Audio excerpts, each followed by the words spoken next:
Décision importante en couple, stratégie pour prendre des décisions ensemble. Bonjour à tous et bienvenue sur ma chaîne YouTube. Aujourd'hui, nous allons aborder un sujet essentiel dans la vie de couple, la prise de décision. C'est un processus qui peut parfois être source de conflits, mais aussi d'opportunités pour renforcer la relation. Dans cette vidéo, je vais partager avec vous quelques stratégies pour prendre des décisions ensemble, en tant que couple, de manière harmonieuse et efficace. La communication est la clé. Avant toute chose, il est essentiel de bien communiquer avec son partenaire. Prenez le temps de discuter de vos attentes, de vos peurs, de vos envies, et écoutez activement ce que l'autre a à dire.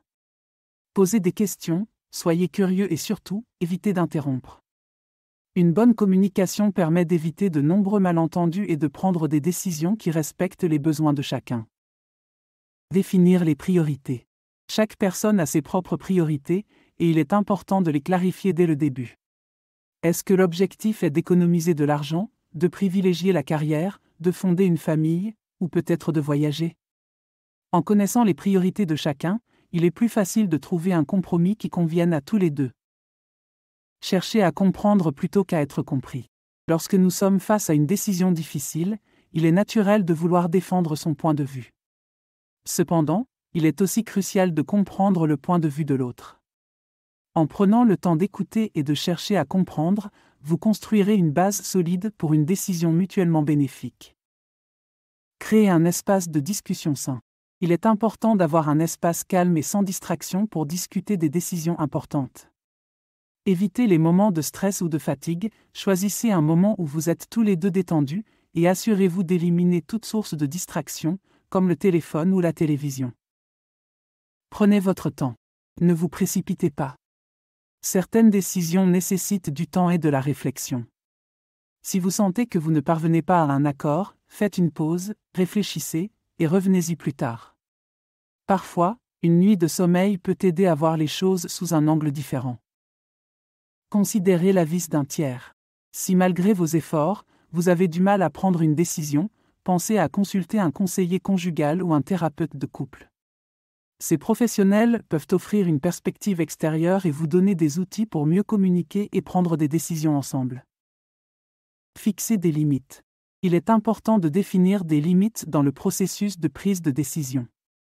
Si l'une des parties se sent lésée ou que la discussion devient trop émotionnelle, il peut être utile de mettre en place un code d'arrêt, un mot ou un geste qui signifie qu'il est temps de faire une pause. Célébrez vos décisions. Lorsque vous arrivez à une décision ensemble, prenez le temps de la célébrer. Cela renforce le sentiment de partenariat et montre que vous appréciez les efforts déployés pour arriver à un accord. En conclusion, la prise de décision en couple peut être un défi, mais elle offre aussi l'opportunité de grandir ensemble. En appliquant ces stratégies, vous renforcerez non seulement votre relation, mais vous vous assurerez aussi de prendre des décisions qui sont bénéfiques pour vous deux. N'oubliez pas que le plus important est le respect mutuel et la volonté de travailler ensemble vers un objectif commun. Pour finir, j'aimerais vous parler d'un nouveau service gratuit que j'ai mis en place. Si vous souhaitez recevoir mes prévisions astrologiques et mes guidances personnalisées chaque jour, c'est possible et c'est gratuit. Pour cela, il suffit de cliquer sur le lien fourni en description et de renseigner votre adresse e-mail. Vous recevrez chaque matin mes guidances directement dans votre boîte de réception.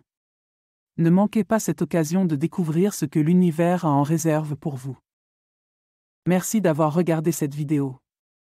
Si vous l'avez trouvée utile, n'oubliez pas de laisser un pouce vers le haut et de vous abonner pour plus de contenu comme celui-ci. Partagez vos propres conseils ou vos expériences dans les commentaires ci-dessous. À la prochaine!